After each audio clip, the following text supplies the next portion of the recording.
Good morning ছাত্ররা। আগের দিন দশম শ্রেণীর তাপের ঘটনাসমূহ চ্যাপ্টারের প্রথম ভিডিও তোমরা দেখেছো। আজকে দ্বিতীয় ভিডিও। আগের দিনে আমাদের আগের ভিডিওতে দৈর্ঘ্য প্রসারণ গুণাঙ্ক পর্যন্ত পড়া হয়েছিল। আজকে ক্ষেত্রফল প্রসারণ গুণাঙ্ক পড়া হবে। তোমরা জানো যে তাপের প্রভাবে যেমন দৈর্ঘ্য প্রসারণ হয়, একটা কঠিন পথে ক্ষেত্রফলও নিশ্চয়ই প্রসারণ হবে। তাহলে একটা ক্ষেত্রফল প্রসারণ গুণাঙ্ক থাকবে। তাহলে ক্ষেত্রফল প্রসারণ গুণাঙ্কটা কি? ঠিক দৈর্ঘ্য প্রসারণ গুণাঙ্কের মতো ওখানে যেমন দৈর্ঘ্য, এখানে ক্ষেত্রফলের, অর্থাৎ প্রতি একক উষ্ণতা বৃদ্ধিতে কোনো কঠিন পদার্থের একক ক্ষেত্রফলে যতটা ক্ষেত্রফলে প্রসারণ হবে সেটাকেই আমরা বলবো ক্ষেত্রফল প্রসারণ গুণাঙ্ক। এটাকে বিটা দিয়ে প্রকাশ করা হয়। এখন দেখো কিভাবে আমরা ক্যালকুলেশনটা করি। মনে করি T1 ডিগ্রি সেন্টিগ্রেড উষ্ণতা, যেমন দৈর্ঘ্য প্রসারণ গুণাঙ্কের ক্ষেত্রে করেছো তোমরা। T1 ডিগ্রি সেন্টিগ্রেড উষ্ণতায় কোনো কঠিন পদার্থের ক্ষেত্রফল হচ্ছে S1, দেখতে পাচ্ছ। ধরো তাপমাত্রা বৃদ্ধি করে আমরা T2 করা হলো, তাহলে ক্ষেত্রফলটা বেড়ে গিয়ে F2 হয়ে গেল। তাহলে দেখো এখানে কতখানি উষ্ণতা পরিবর্তন হলো, T2 মাইনাস T1। এখানে উষ্ণতা পরিবর্তন কত হলো, T2 মাইনাস উষ্ণতা পরিবর্তন হলো T2 minus T1। T2 minus T1 হলো উষ্ণতার পরিবর্তন, বুঝতে পারছো? তাহলে ক্ষেত্রফলের প্রসারণটা কত হলো, S2 মাইনাস S1। তাহলে একক আগে S1 ক্ষেত্রফল ছিল একদম T1 ডিগ্রি সেন্টিগ্রেড তাপমাত্রায়, অর্থাৎ T2 ডিগ্রি টেম্পারেচার ইনক্রিজ করতে বাড়াতে আমাদের ক্ষেত্রফলের প্রসারণ হলো S2 মাইনাস S1। ক্ষেত্রফল বেড়ে গেল S2 মাইনাস S1। তাহলে একক ক্ষেত্রফলে কতখানি ক্ষেত্রফল বাড়লো, S2 minus S1 by S1। আর একক উষ্ণতা বৃদ্ধিতে কতটা ক্ষেত্রফল, একক উষ্ণতা বৃদ্ধিতে একক ক্ষেত্রফল কতটা বৃদ্ধি হলো, S2 minus S1 by S1 into T2 minus T1। এটাকে আমরা বলি ক্ষেত্রফল প্রসারণ গুণাঙ্ক বা বিটা।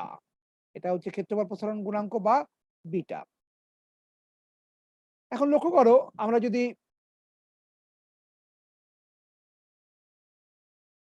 দেখো এখানে বিটা সমান কি, S2 minus S1 by S1 T2 minus T1 তুমি দেখলে, অর্থাৎ ক্ষেত্রফলে কতটা প্রসারণ বাই প্রাথমিক ক্ষেত্রফল ইন্টু উষ্ণতা, তাই তো? এখন যদি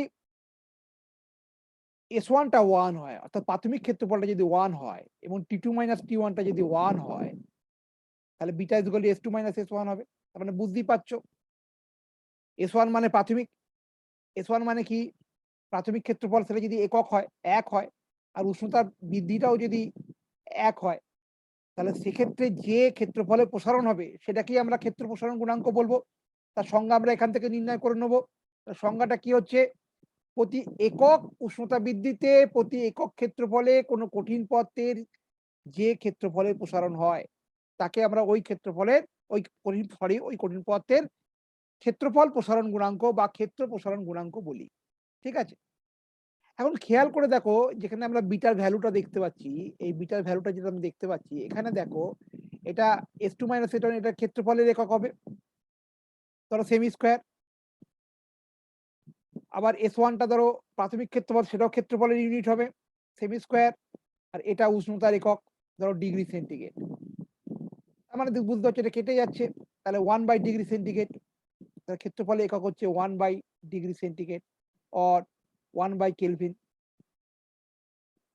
বুঝতে পারছো? বা কেলভিন ইনভার্স বলতে পারো। একই রকম ভাবে দৈর্ঘ্য প্রসারণ গুণাঙ্কে তোমরা দেখেছো একই একক হবে এগুলো।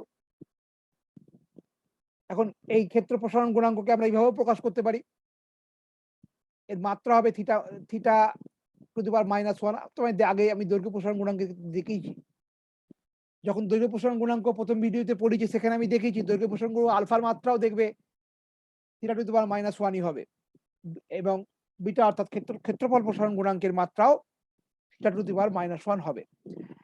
এখন দেখো এই যে beta is equal to S2 minus S1 by S1 into T2 minus T1 minus T1, এই ইকুয়েশনটাকে আমরা এইভাবে প্রকাশ করতে পারি। কোনাকুনি গুণ করে দেখো, এটা আসছে S2 মাইনাস S1 সমান beta into S1 into T2 minus T1 হচ্ছে। S1 টাকে এইদিকে পাঠিয়ে দাও, তাহলে S2 সমান S1 মাইনাস এটা হচ্ছে, আর S1 টা কমন নিয়ে নাও, তাহলে আমরা কি লিখতে পারি, S2 ইজ ইকুয়াল টু কি লিখতে পারি, S1 ইন্টু লেখাই আছে দেখো 1 plus beta into T2 minus T1। এভাবে আমরা লিখতে পারি, অনেক ক্ষেত্রে কাজে লাগবে তোমাদের। এখন যদি তোমাকে কেউ বলে যে লোহার প্রসারণ গুণাঙ্ক এত বলতে কি বোঝো, ক্ষেত্রফল প্রসারণ গুণাঙ্ক। এরকম ভাবে দৈর্ঘ্য প্রসারণ গুণাঙ্ক দিয়ে পড়তে পারে। তাহলে বুঝতে হবে যে লোহার ক্ষেত্রে ক্ষেত্রফল প্রসারণ গুণাঙ্ক 24 ইন্টু 10⁻⁶ পার ডিগ্রি সেন্টিগ্রেড। এটার মানে কি?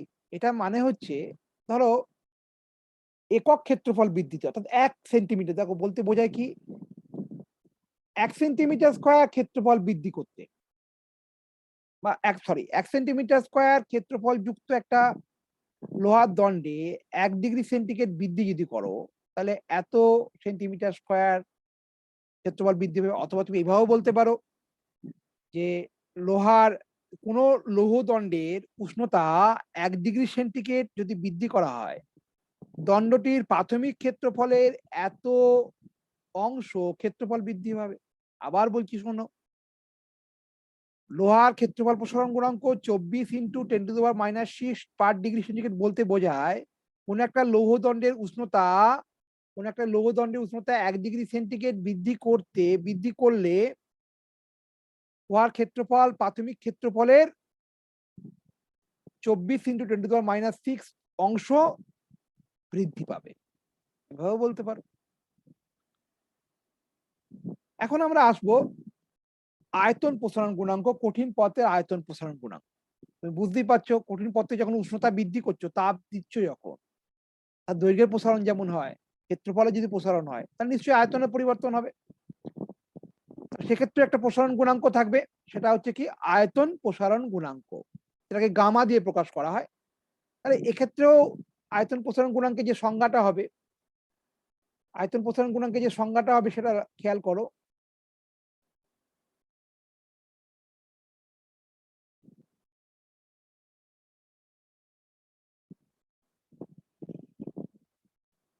প্রতি একক উষ্ণতা বৃদ্ধি করতে কোন কঠিন পথের একক আয়তনে যতটা আয়তনের প্রসারণ হয়, একই রকম ভাবে এর ক্যালকুলেশনটা খেয়াল করো। আমি যদি মনে করি T1 ডিগ্রি সেন্টিগ্রেড উষ্ণতায় কোনো কঠিন পথের আয়তনটা V1 আর T2 ডিগ্রি সেন্টিগ্রেড উষ্ণতায় আয়তনটা V2, তাহলে উষ্ণতা পরিবর্তন ঠিক আগের মতো। T2 মাইনাস T1 ডিগ্রিতে পরিবর্তনটা কত হচ্ছে আয়তনের V2 মাইনাস V1। তাহলে T2 মাইনাস T1 ডিগ্রি তাপমাত্রায় একক আয়তনে কতটা পরিবর্তন হচ্ছে V2 minus V1 by V1। ভালো করে খেয়াল করো, V2 minus V1 by V1, V2 minus V1 by V1, এটা হচ্ছে একক আয়তনে কতটা আয়তন বাড়লো। ঠিক আছে, লাল কালিতে দেখাই, তোমার বুঝতে সুবিধা হবে। ওকে, এটা এখন একক আয়তনে একক উষ্ণতা বৃদ্ধি করতে কতখানি আয়তনে প্রসারণ হচ্ছে, তাকে T2 মাইনাস T1 দিয়ে ভাগ করো, 1 ডিগ্রিতে কত হচ্ছে। অর্থাৎ একক উষ্ণতা বৃদ্ধি করতে একক আয়তনে কঠিন পথে আয়তন প্রসারণ হচ্ছে কত, V2 minus V1 by V1 into T2 minus T1, that is gamma. এটাকে আমরা বলবো ক্ষেত্র প্রসারণ গুণাঙ্ক। তাহলে গামা ক্ষেত্র প্রসারণ গুণাঙ্ক যদি সংজ্ঞা নির্ণয় করে এখান থেকে পেয়ে যাবো। ধরো এই V2, ধরো V1 টা 1 ধরে নাও, V1 টা যদি 1 হয় আর T2 মাইনাস T1 টা যদি 1 হয়, V1 টাও যদি লেখা আছে দেখো, V1 টাও যদি 1 হয় আর T2 মাইনাস T1 টা, তো উষ্ণতা পরিবর্তন তো যদি 1 ডিগ্রি হয়, তাহলে গামা সমান V2 মাইনাস V1, অর্থাৎ আয়তনের যে পরিবর্তন। অর্থাৎ কি বলতে চাইছি, আয়তন প্রসারণ গুণাঙ্কে প্রতি একক তাপমাত্রা বৃদ্ধি করতে কোনো কঠিন পদার্থের একক আয়তনের যতটা আয়তনের প্রসারণ হয়, তাকে আমরা বলবো আয়তন প্রসারণ গুণাঙ্ক। ঠিক দৈর্ঘ্য প্রসারণ গুণাঙ্ক বা ক্ষেত্র প্রসারণ গুণাঙ্কের মতো এই গামার ভ্যালুটা, গামা সমান V2 minus V1 by V1 into T2 minus T1, এটাকেও আমরা এইভাবে এক্সপ্রেস করতে পারি, প্রকাশ করতে পারি। কোনাকুনি গুণ করে দাও, প্রকাশ করছি। তার মানে এখানে আমাদের আসছে V2, দেখে নাও, কোনো পারবে নিশ্চয়ই, V1 into 1 plus gamma into T2 minus T1, এইভাবে প্রকাশ করতে পারবো। এক্ষেত্রে ইউনিট সেই একই হবে, কেলভিন ইনভার্স, ইউনিট কি হবে, কেলভিন ইনভার্স হবে, বা 1 বাই কেলভিন বলতে পারো, অথবা ডিগ্রি সেন্টিগ্রেড ইনভার্স হবে। মাত্রা সেই একই হবে, তোমরা পড়েছো। একই প্রশ্ন ধরো পড়লো আয়তন প্রসারণ গুণাঙ্ক, লোহার আয়তন প্রসারণ গুণাঙ্ক এত বলতে কি বোঝায়, তুমি নিশ্চয়ই বলতে পারবে।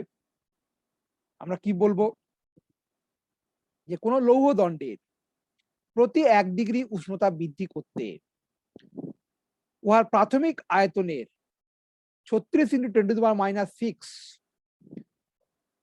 অংশ আয়তন বৃদ্ধি হবে। এভাবেও বলতে পারো, অথবা লিখতে পারো লোহার আয়তন প্রসারণ গুণাঙ্ক এত বলতে বোঝায় 1 ঘন সেন্টিমিটার আয়তনযুক্ত লোহার দণ্ডের উষ্ণতা 1 ডিগ্রি বাড়াতে এত সেন্টিমিটার আয়তন বৃদ্ধি হবে। এটাও বলতে পারো, বা আমি আগে যেটা বললাম সেটাও বলতে পারো। কতগুলো প্রশ্ন, ইম্পর্টেন্ট প্রশ্ন, সেগুলো এর মধ্যে আলোচনা করে দিচ্ছি।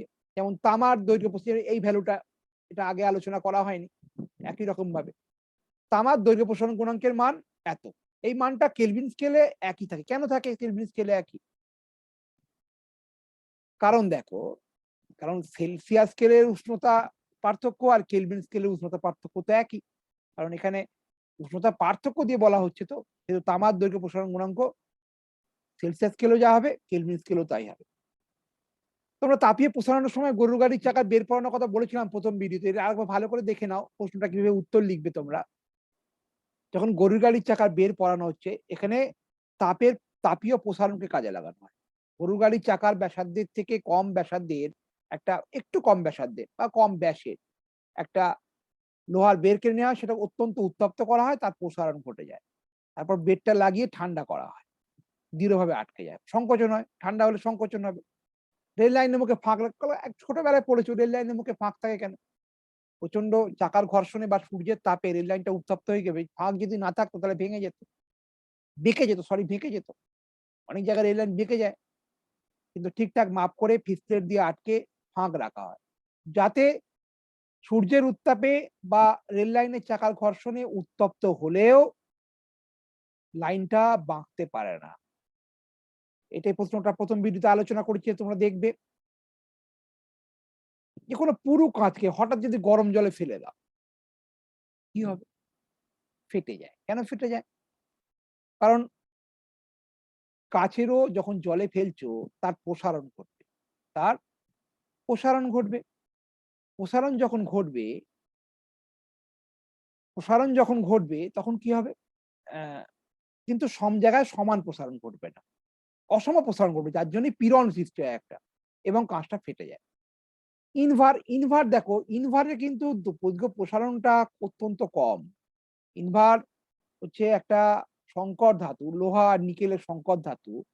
এর উষ্ণতা হ্রাস বৃদ্ধিতে তাপীয় প্রসারণটা অত্যন্ত কম, খুবই এজন্য ইনভার দিয়ে ধাতু স্কেল তৈরি করা হয়, যাতে সঠিক পরিমাপটা পাওয়া যায়। কারণ গ্রীষ্মকালে ধাতু তৈরি স্কেলের দৈর্ঘ্যটা বেড়ে যেতে পারে, সেখানে মাপ ভুল আসবে। কিন্তু স্কেলটা যদি ইনভারে তৈরি হয়, সেক্ষেত্রে কিন্তু ধাতুর প্রসারণটা খুব সামান্য হবে। ইনভারের প্রসারণটা, ইনভার একটা ধাতু সংকর, তো লোহার সঙ্গে নিকেলের, এর প্রসারণটা কম হবে। ঠিক আছে, দেখো আমরা আলফা, বিটা, গামা ৩ টে পড়ে নিলাম। আলফা, বিটা অ্যান্ড গামা, এই ৩ টে যে পড়লাম, আলফা, বিটা, গামা, এই যে ৩ টে যে পড়লাম আমরা, এদের মধ্যে সম্পর্ক আছে। আলফা, এই সম্পর্কটা তোমাদের করতে হবে না, সরি ক্যালকুলেশনটা করতে হবে না, কিন্তু জেনে রাখবে, sorry, alpha is equal to beta by 2 is equal to gamma by 2।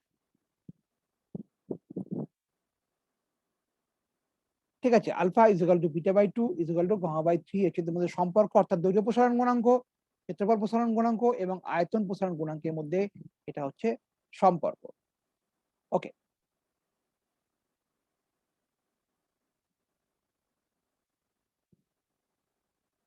Sorry,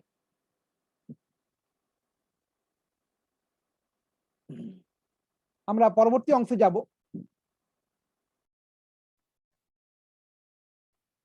হ্যাঁ, আমরা এবার তরলের প্রসারণ নিয়ে আলোচনা করব। তোমরা দেখেছো যখন থার্মোমিটারে জ্বর মাপা হয়, থার্মোমিটারের পারদ, একটা কুণ্ডের মধ্যে পারদ থাকে, পারদ তরল পদার্থ, এবং শরীরের তাপে পারদটার প্রসারণ ঘটে এবং নল বেয়ে যায়, আমরা জ্বর মাপতে পারি। অর্থাৎ তাপ পেলে তরলের প্রসারণ ঘটে, তরলের প্রসারণ ঘটে। এরকম লক্ষ্য করেছো তোমরা, মা যখন রান্না করে বা দুধ ধরো ফোটাতে দিয়েছে, দুধটা উতলে ওঠে, ফুটে যায়, ফুটে পড়ে যায়, তোমরা লক্ষ্য করেছো ঠিকঠাক সময় গ্যাসের সুইচ যদি বন্ধ না করা হয় তাহলে দেখবে দুধটা ফেটে যাচ্ছে, ঠিক আছে? এই সরি দুধটা উদলে যাচ্ছে। অর্থাৎ তরলটা প্রসারণ হচ্ছে তাপের প্রভাবে তরলের প্রসারণ ঘটে। এখন একটা কঠিন পদার্থের প্রসারণ আর তরল পদার্থের প্রসারণ একটু আলাদা হবে। কারণ তুমি জানো কঠিন পদার্থের সঙ্গে তরল পদার্থের তফাৎটা একটা ব্যাপার আছে। তরল পদার্থের আয়তন থাকলেও এর নির্দিষ্ট কোনো আকার নেই। যে পাত্রে রাখা হবে সে পাত্রের আকার ধারণ করবে। এখন তরল পদার্থ যখন প্রসারণ হবে সেক্ষেত্রে পাত্রের আয়তনটা একটা ফ্যাক্টর। পাত্রের আয়তনটা একটা ফ্যাক্টর।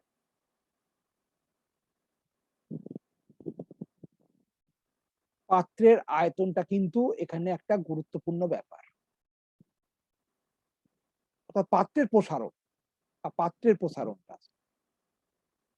একটা তরলকে যখন তুমি উত্তপ্ত করছো, তরলকে তো এমনি উত্তপ্ত করতে পারো না, পাত্রে রেখে উত্তপ্ত করতে হবে। তাহলে পাত্রটার প্রসারণ হবে। তরল পত্রের প্রসারণের ক্ষেত্রে তরলের প্রসারণ এবং পাত্রের প্রসারণ দুটোকেই কিন্তু আমাদের গুরুত্ব দিতে হবে। সেজন্য তরলের দুটো প্রসারণ আছে। একটা হচ্ছে তরলের আপাত প্রসারণ, আরেকটা হচ্ছে তরলের প্রকৃত প্রসারণ। এখন তরল পদার্থকে যে পাত্রে রাখা হচ্ছে সেই পাত্রের আয়তনকে বা পাত্রের প্রসারণকে যদি অগ্রাহ্য করে তরল পদার্থের প্রসারণটা দেখা হয় সেটাকে আমরা বলি আপাত প্রসারণ। প্রথম কথা বললাম কি আপাত প্রসারণ। আপাত প্রসারণ। এক্ষেত্রে কি হচ্ছে, এক্ষেত্রে তোমার এই আপাত প্রসারণে পাত্রের প্রসারণটা অগ্রাহ্য করা হয়। পাত্রের প্রসারণ অগ্রাহ্য করে দাও।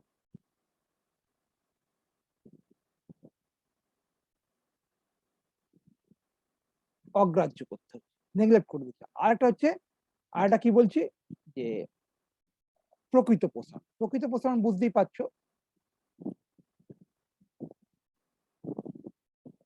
প্রকৃত প্রসারণ এক্ষেত্রে যে কোনো তরলকে যখন পাত্রে নিয়ে উত্তপ্ত করা হচ্ছে পাত্রের প্রসারণ এবং পাত্রের প্রসারণটা তরলের প্রসারণের সঙ্গে যুক্ত করলে যে প্রসারণটা পাওয়া যাচ্ছে, অর্থাৎ পাত্রের প্রসারণ প্লাস তরলের প্রসারণ দুটো মিলে হচ্ছে প্রকৃত প্রসারণ। একটা পরীক্ষা দেখো, ছবিটা অনেকক্ষণ ধরে দেখাচ্ছি, এই ছবিটা তোমাদের বই থেকেই নেওয়া। ছবিটা দেখবে তোমরা। এখানে খেয়াল করো, একটা পাত্র নেওয়া হয়েছে, কাছে ফ্ল্যাক্স নেওয়া হয়েছে, ফ্ল্যাক্সের কর্কের চিপির মধ্যে একটা নল প্রবেশ করানো আছে এবং নলের গায়ে একটা স্কেল লাগানো আছে এবং পাত্রের মধ্যে একটা রঙিন জল এবং নলের মধ্যে রঙিন জল রাখা হয়েছে, রঙিন জল রাখা হয়েছে এবং প্রথমেই দেখা যায়, প্রথমেই জলের লেভেলটা ছিল এ হচ্ছে প্রথম জলের লেভেল। নলের মধ্যে যে জলটা রঙিন জলটা তার লেভেল এ বলছে, এতে ফিক্স ছিল, ঠিক আছে। এবার উত্তপ্ত করা হচ্ছে, কিছুক্ষণ উত্তপ্ত করার পর দেখবে এই এ থেকে বি তে নেমে আসছে। প্রথমে এ থেকে বি তে নেমে আসছে, তারপর আরো কিছুক্ষণ উত্তপ্ত করতে করতে দেখতে পাবে এই আবার বি থেকে আস্তে আস্তে লেভেলটা উঠতে এ কে অতিক্রম করে শীতে চলে যাচ্ছে। এই হচ্ছে এক্সপেরিমেন্ট। তাহলে কি হলো, প্রথমে উত্তপ্ত করার আগে নলের মধ্যে জল তলের লেভেল এ তে ফিক্স ছিল। প্রথম যখনই উত্তপ্ত করলাম দেখলাম জল তল নেমে এলো, কি থেকে এলো, এ থেকে বি তে এলো।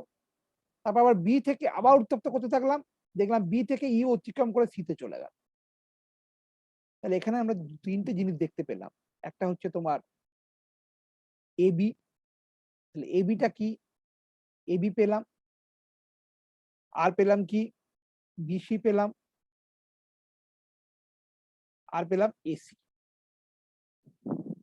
আর এখানে দেখতেই পাচ্ছ BC is equal to AB plus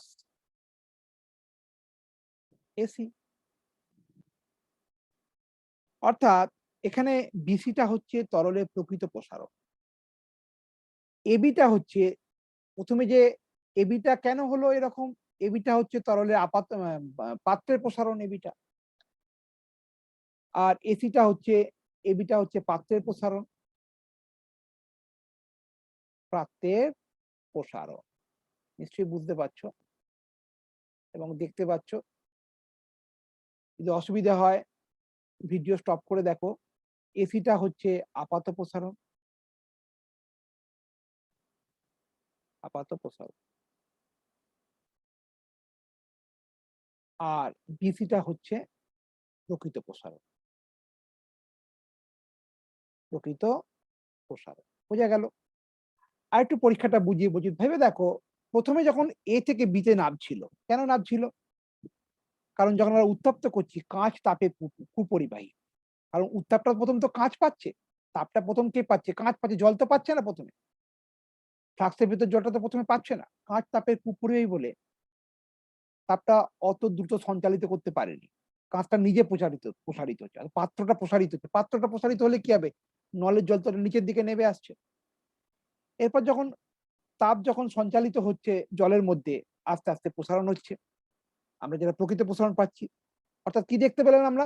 প্রকৃত প্রসারণ সমান তরলে আপাত প্রসারণ, তরলে আপাত প্রসারণ প্লাস পাত্রের প্রসারণ, প্লাস পাত্রের প্রসারণ। তাহলে দেখো, তাহলে আমরা ২ ধরনের গুণাঙ্ক পাবো। ২ ধরনের গুণাঙ্ক যখন পাবো, তখন দেখ ১ সেকেন্ড দাঁড়াও।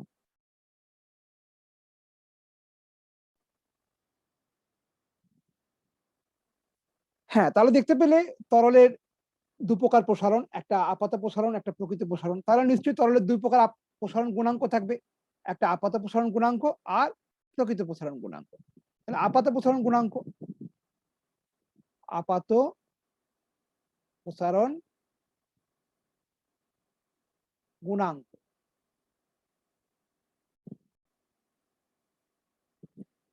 এটা আমরা গামা এ দিয়ে প্রকাশ করি, অ্যাপারেন্ট।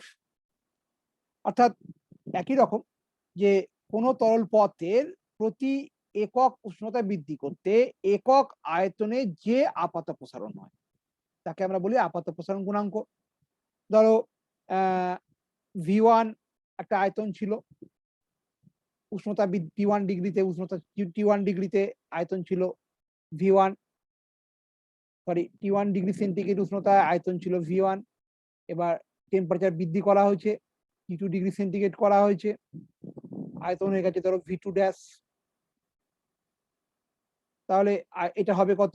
আগের মতোই একদম, V2 dash minus V1 by প্রাথমিক আয়তনের তুলনায় হয় সব সময়।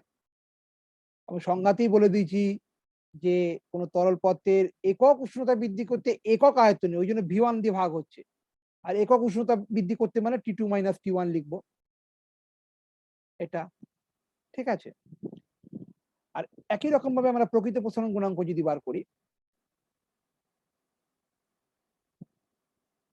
প্রকৃত প্রসারণ গুণাঙ্ক আর একটা গুণাঙ্ক থাকবে প্রকৃত প্রসারণ গুণাঙ্ক।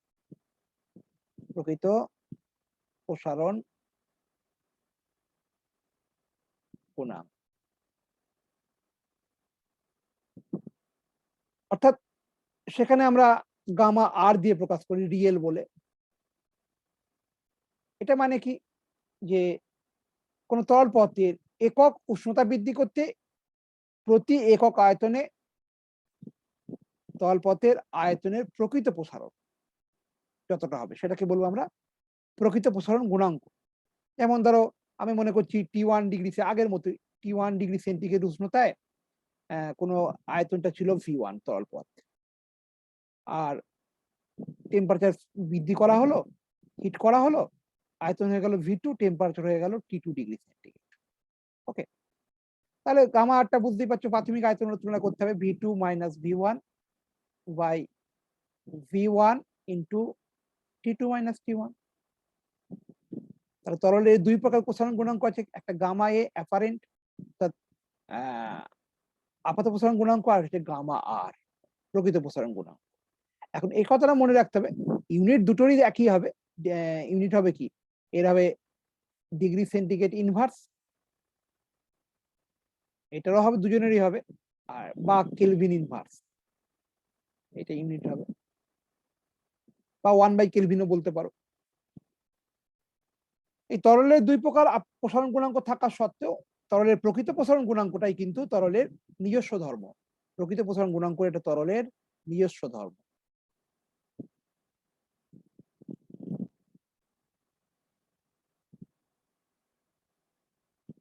Thank you. আচ্ছা, এরপর আমরা একটুখানি গ্যাসের প্রসারণ নিয়ে আলোচনা করি। গ্যাসের প্রসারণ এবং প্রসারণ গুণাঙ্ক। দেখো, তরলের থেকে গ্যাসের প্রসারণটা একটু আলাদা। গ্যাসের পথে ক্ষেত্রে উষ্ণতা বৃদ্ধি করলে তাপীয় প্রসারণটা অনেকটা বেশি হয়। এতটাই বেশি হয় এবং গ্যাসের পথে কোনো নির্দিষ্ট আকার বা আয়তন নেই। যে পাত্রে রাখবে সে পাত্রের মতোই হবে, তলপথের মতোই। কিন্তু গ্যাসের পথের ক্ষেত্রে উষ্ণতা বৃদ্ধি করলে গ্যাসের পথের আয়তনটা এতটা বাড়ে যে এক্ষেত্রে পাত্রের প্রসারণটাকে কনসিডার করা হয় না, ওটাকে নেগলেক্ট করে দেওয়া হয়। ঠিক আছে? তোমরা লক্ষ্য করেছো যে একটা বেলুনকে যদি একটা উনুনের পাশে বা গরম গ্যাসের পাশে যদি নিয়ে যাও, তাহলে দেখবে বেলুনটা ফেটে যাচ্ছে। অর্থাৎ ভেতরে গ্যাসটা প্রসারিত হচ্ছে, তার জন্যই তো ফেটে যায়। একটা সাইকেলের টিউবে যখন তোমরা হাওয়া দাও, সেক্ষেত্রে তো হাওয়াটা মানে বাতাসের পরিমাণটা বৃদ্ধি করছো। এখানে উষ্ণতাটাও বাড়ে যদিও। বা এরকমও লক্ষ্য করেছো যে গরমের দিনে সাইকেলটা রোদে আছে, চাকাটা দুম করে ফেটে গেল। ভিতরের টিউবটা ফেটে গেল। কেন হয়? কারণ উত্তাপ পেয়ে তোমার সাইকেলের চাকার টিউবের মধ্যে যে বাতাস ছিল সেই গ্যাসীয় পদার্থটার আয়তন প্রসারণ ঘটে যায়। এজন্য গ্যাসীয় পদার্থের ক্ষেত্রেও কিন্তু গ্যাসীয় পদার্থের সেজন্য টিউবটা ফেটে যায়। ওকে, তাহলে একটা জিনিস বোঝা গেল যে গ্যাসীয় পদার্থের ক্ষেত্রে পাত্রের প্রসারণটা কনসিডার না করলেও চলবে, করা যাবে, করা হয় না। কারণ হচ্ছে গ্যাসের প্রসারণটা পাত্রের প্রসারণের জন্য অনেকটাই বেশি হয়। এজন্য পাত্রের প্রসারণকে নেগলেক্ট করা হয়। তাহলে গ্যাসের একটা আয়তন গুণাঙ্ক থাকবে। গ্যাসের আয়তন গুণাঙ্ক। আয়তন গুণাঙ্ক। এখানে দেখো, চাপটা স্থির রাখা হয় নির্দিষ্ট ভরে গ্যাসের ক্ষেত্রে। চাপ স্থির। চাপ স্থির রেখে নির্দিষ্ট ভরের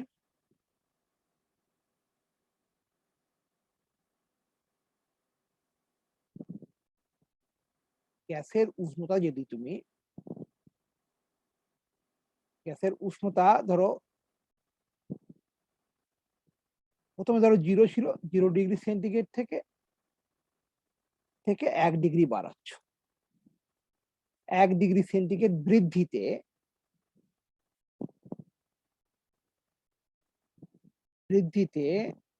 এখানে উষ্ণতা সেই 1 ডিগ্রি বাড়াচ্ছ, কিন্তু 0 থেকে করা হয়। বৃদ্ধিতে একক আয়তনে,